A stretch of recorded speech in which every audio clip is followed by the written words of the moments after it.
জিনারা আগে আকাশের উপরে উঠে ফেরেশতারা কি বলে চুরি করে শুনে আসতো। হঠাৎ জিনারা আর উপরে যেতে পারে না।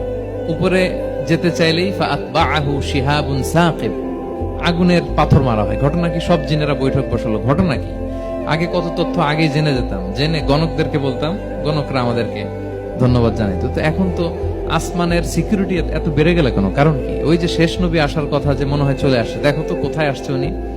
খুঁজতে খুঁজতে খুঁজতে একদল ওই দিন ফজরের সময় আল্লাহর হাবিব সাল্লাল্লাহু আলাইহি ওয়াসাল্লাম রক্তাক্ত হয়ে ফজরের সালাত যখন পড়তেছেন, ওই কোরআন তেলাওয়াত শুনে তারা এলাকায় যেয়ে বলল যে ইন্না সামি'না কুরআনান আজাবা, আজীব কোরআন শুনে আসছি, ইয়াহদি ইলা রুশদি, এই কোরআন মানুষকে হেদায়েতের পথে নিয়ে যায়। ফাআমান্না বি, আমরা ঈমান এনে ফেললাম। সুবহানাল্লাহ পড়েন।